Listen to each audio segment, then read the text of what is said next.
Hey guys, welcome back to another video. Peter here. Today's video is an overlook from the brand Abel, which is a 100% natural perfume. The brand is based in Amsterdam. These are really nice. They're quite minimalist, but I'll run through all of them. I purchased the Discovery set myself. I actually liked one of them so much that I bought a bottle, which I'll show you in a minute. But I'll give you a little bit of a brief overview of the company. It was started by a New Zealand woman called Frances Schumack, who used to be a wine farmer and wanted to create a natural perfume range. So she read an article by a classically trained master perfumer who was comparing the similarities between wine and perfume. So that's how she got in touch with her nose, the perfumer that creates this line, Isaac Sinclair, who now resides in Brazil. So yeah, I'm going to check these out and we'll talk about each one. This is more of like a first impression before I do full reviews later. Typically when we talk about natural perfume houses and brands, they're usually done by self-taught perfumers out of more of like a frustration of wanting something different, because natural perfume really isn't in the mainstream. There's not that many all-natural brands and houses. It's not all that common. So it's interesting to see a classically trained master perfumer's take on a natural perfume. And I think you can tell these have a master perfumer's touch. Not only because of the style and the taste of them is more mainstream and likable to a crowd, which I think plays into the knowledge of a master perfumer who regularly works for, you know, big brands and corporations. They're very knowledgeable and know how to combine things in a way that's more mass appealing, but also they have intuitively good balance and good taste. And I think the balance and the harmony here shows that he has very good harmony and balance between the notes, which shows in these fragrances. So when you open up the Discovery set, this is what it looks like. There's 5 fragrances in the line at the moment, but I believe there's a new one coming out very soon. They actually included a handwritten card, which I thought was a nice touch, which actually says my name. Hi Peter, thank you for your order. Enjoy your new Cobalt Amber, best wishes. So I thought that was a nice touch that it's personalised. But the Discovery set, very, very nice, and it comes with their own test strips, and they actually have the name of the fragrance stamped in each of the test strip. So I'll run through the fragrances one by one as a first impression in this particular video. So this one is called White Vetiver. So with this one, I get citrus up top. The citrus is being lime and bergamot. It's fresh, it's citrusy, it's zesty. The vetiver, in my opinion, is actually quite clean. It's not a particularly earthy or dirty vetiver. It is definitely a cleaner kind of a vetiver. But you smell it from the opening, combining with the citruses of the lemon and the bergamot.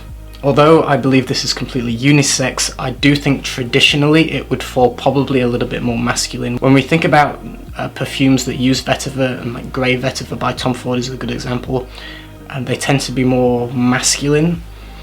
And this does have vibes of that kind of genre, kind of scent. So some women might find this a little bit masculine.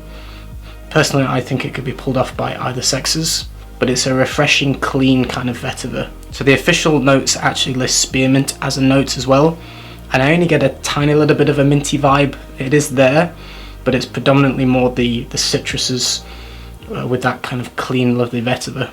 There's also ginger in here, palmarosa, vanilla and ambergris. One thing to consider is with this particular style of fragrance, clean vetiver mixed with citrus, you know, there's a lot of competition. There's a lot of fragrances that do that kind of thing. What distinguishes this one obviously is that it's 100% natural. So if you're really into natural perfume and you don't want synthetics, then this is a good option. Next up is Golden Neroli, which I quite like because I'm actually not a fan of most Neroli perfumes. It's not particularly a note that I like most of the time for myself personally. Although this one you definitely smell the Neroli, there's other notes in here which are balanced very, very well and make it more likable for me personally. So the notes in this are Neroli, matcha tea, petitgrain, ylang ylang, jasmine sambac, East Indian sandalwood and vanilla. And it just smells a little bit different to me than to a lot of Neroli fragrances I've smelled before. Some people might find it a little bit leaning feminine because of the ylang ylang and the jasmine. The you know, very smooth, sweet kind of floral. But I think it smells very nice and pretty and kind of refreshing, but it has almost like a sparkly kind of sweetness, which again stops it smelling too much like a shampoo or like a body wash like I get from a lot of Neroli fragrances. I prefer the balance and the harmony of the notes in this one.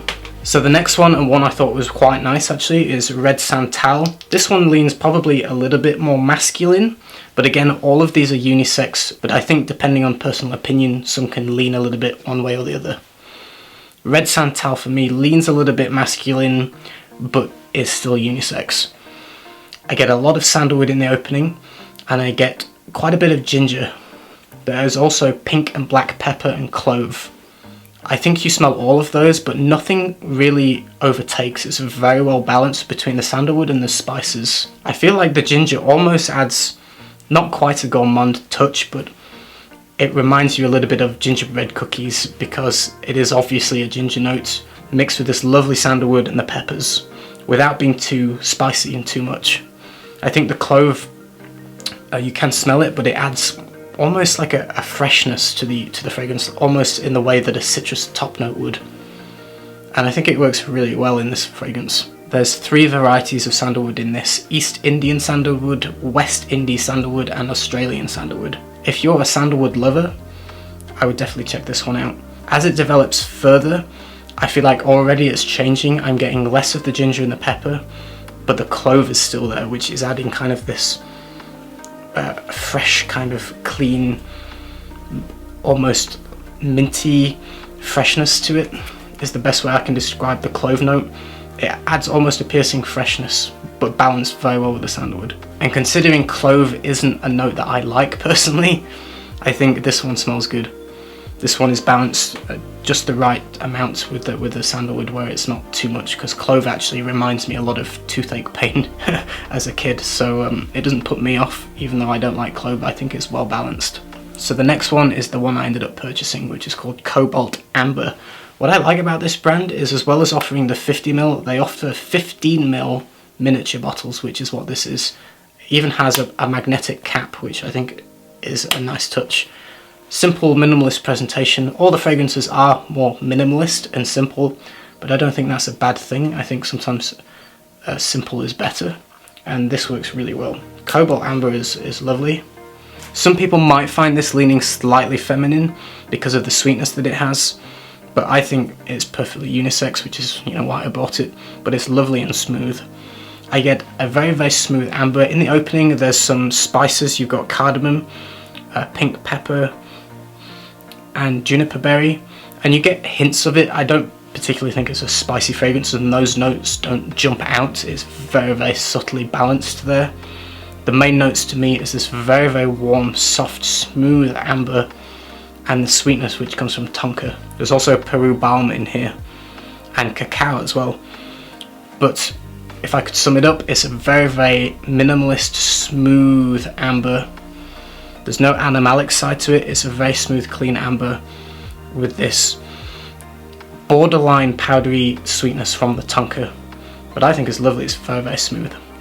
It's like, to me, this is a very comforting, cuddly, cozy scent.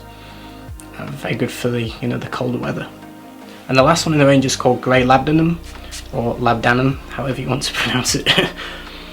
So this one, I immediately get grapefruit and bitter orange. It's citrusy, it's refreshing. There's also notes of violet, which I do think you can smell in the opening. And it's almost like a slightly candied violet. It's slightly sweet. There's also patchouli, clary sage, and obviously labdanum. Again, this is very smooth, still kind of minimalist. And even though I don't like the note of patchouli, I think this one is well balanced still. If anything, I would say this one leans a little bit more masculine, but again, they're all unisex. I find that the top notes of the grapefruit and the bitter orange kind of burn off quite quickly, and you go more into the patchouli mixed with the labdanum. But it's not too earthy or green or dirty. I think it's relatively clean, and the labdanum is very smooth, and the hint of that violet note just gives a little bit of the floral, and I think a little bit of the sweetness as well. All of them in this collection, I think, are very well done and very well balanced, but they're all quite minimalist. If you like very complicated fragrances that change a lot over time, this might not be a range for you. If you appreciate more minimalist compositions that just smell good and you can pick up easily, wear them, you know, whenever you want, then this is definitely worth checking out. Obviously the bonus being they're 100% natural. Another point that really attracts me to this particular brand is the pricing is, I think, excellent. For a 50ml it's only £98, and for the 15ml miniature bottle which I got was only £48. But if you buy the Discovery set, which again is very reasonably priced, you get 20% off. So I got 20% off this one. So I think they're super affordable. What I like about the 15ml is it's perfect for collectors that have a big collection, where we have a lot of variety to pick from. So 15ml is actually pretty good, and the pricing is very reasonable.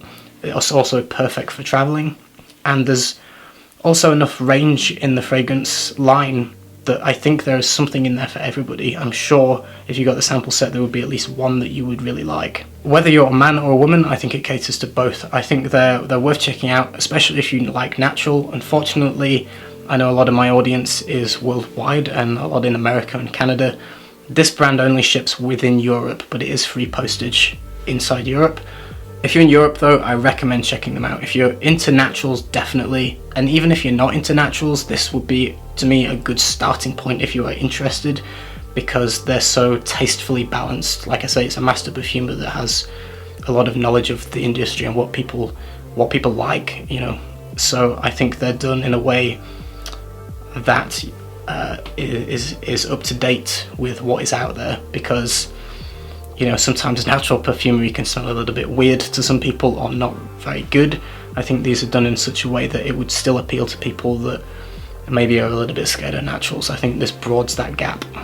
That's it guys, I will be doing full reviews eventually of all of them, but I will pick my favourites first, obviously starting with the one that I bought myself, Cobalt Amber. Hope you enjoyed the video, and I'll see you again next time with another one. Take care, bye bye.